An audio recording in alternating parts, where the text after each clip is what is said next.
Bonjour et bienvenue dans cette vidéo sur les étirements des méridiens.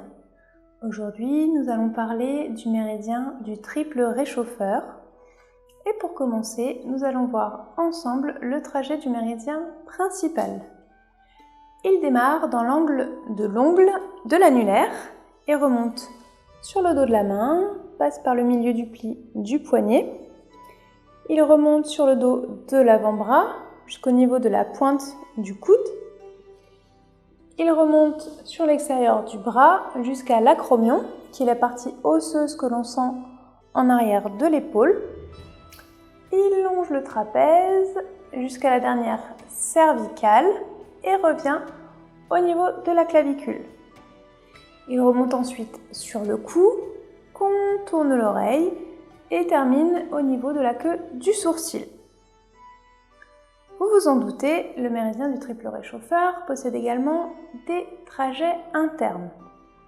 Lorsqu'il arrive au niveau de la clavicule, une branche va pénétrer pour se relier à l'enveloppe du cœur, au niveau de Shanjong, le point au centre de la poitrine. Il va traverser le diaphragme pour se relier aux trois réchauffeurs, donc supérieur, moyen et inférieur. Depuis la branche qui passe au niveau de l'oreille, une branche va pénétrer à l'intérieur de l'oreille et une autre remonte sur la tempe, descend sur la joue et se termine en dessous de l'œil.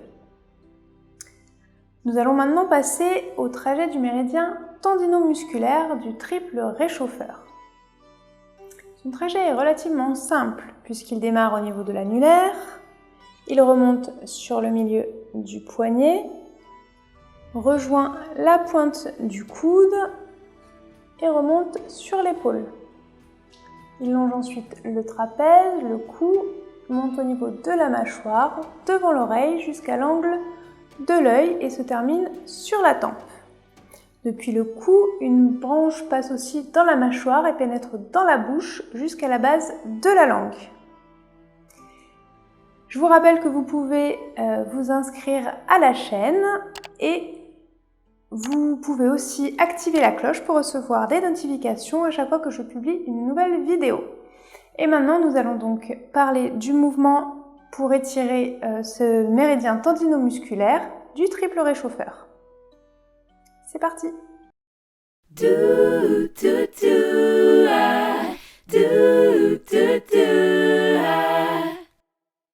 On va commencer le mouvement en ouvrant le méridien Taimai, le vaisseau ceinture. Pour cela, on va commencer déjà à ouvrir les pieds à la largeur des épaules. Donc vous fléchissez le genou gauche pour décoller le pied droit et ouvrir donc les pieds à la largeur des épaules.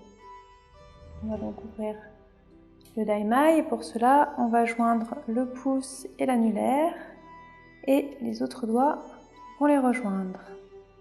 On va ramener le bout des doigts au niveau du nombril, faire un tour par derrière et ramener les mains devant au niveau des épaules à peu près avec le bout des doigts vers le bas, un petit peu en bec d'oiseau. Et là, nous allons faire 3 inspirations un petit peu saccadées. On inspire, on inspire, on inspire. Et on va expirer, pareil, en faisant des petits cercles. On expire, on expire. Et le dernier cercle, on va ouvrir les doigts vers l'extérieur. Et on ramène les bras le long du corps. Et on va reprendre en ouvrant de nouveau le Daimai. On joint le pouce et l'annulaire, puis les autres doigts. On inspire. On se positionne. On inspire, on inspire, on inspire. On souffle, on souffle, on souffle. Et on regarde en l'air pour accompagner le mouvement. De nouveau, on ouvre le Daimai, on inspire. On souffle.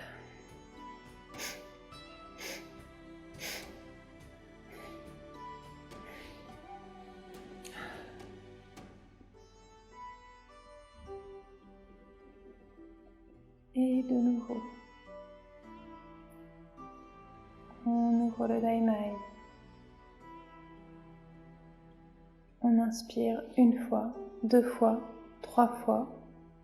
On expire par le nez, on expire par le nez. Et sur la dernière expiration, on va expirer par la bouche. Et on souffle.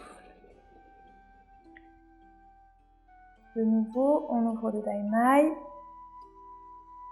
On inspire. On souffle. Et on va inspirer. Et à chaque inspiration, on va concentrer notre intention sur un foyer. Donc, première inspire, foyer inférieur. Deuxième inspire, foyer moyen. Troisième inspire, foyer supérieur. Inférieur, moyen, supérieur. Et c'est pareil pour les expirations. On se concentre sur le foyer inférieur, foyer moyen, foyer supérieur.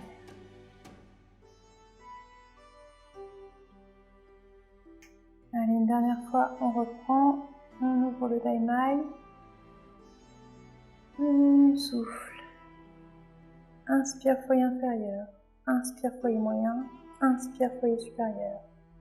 Expire, foyer inférieur, expire, foyer moyen, expire, foyer supérieur. On termine le mouvement et on revient pieds joints. Et on enchaîne ensuite avec le mouvement avec vous.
Merci d'avoir suivi cette vidéo, j'espère qu'elle vous a plu. Bien entendu, vous pouvez utiliser cet étirement pour travailler toute la zone musculaire du méridien du triple réchauffeur, si vous avez des douleurs ou des tensions sur cette zone. Sinon, c'est un exercice qui a une visée assez large puisqu'il va travailler sur des problématiques très variées, autant des problèmes d'asthme, que des problèmes de tachycardie, des problèmes de cystite ou encore des problèmes digestifs. L'idée va être essentiellement de travailler sur la bonne circulation entre les 3 réchauffeurs, donc justement pour faire circuler et passer l'énergie d'un réchauffeur à l'autre. Donc on va pouvoir l'utiliser notamment quand l'énergie est ce qu'on appelle à contre-courant, par exemple lorsque vous avez le hoquet ou des nausées, c'est-à-dire que l'énergie, en l'occurrence de l'estomac qui doit descendre, va remonter. Donc en l'occurrence, ça va être intéressant de travailler. Dans ce cas-là, on peut un petit peu jouer aussi avec les respirations et les visualisations pour orienter le trajet de façon un petit peu plus précise. Dans ce cas-là, si vous avez des questions, n'hésitez pas à me les laisser en commentaire et je pourrais vous donner des conseils adaptés pour vos problématiques. Ou si vous avez un praticien de médecine chinoise, le plus simple, c'est de lui demander aussi son avis. Voilà, j'espère que ces étirements vous auront plu et je vous dis à la semaine prochaine pour l'étirement de la vésicule biliaire.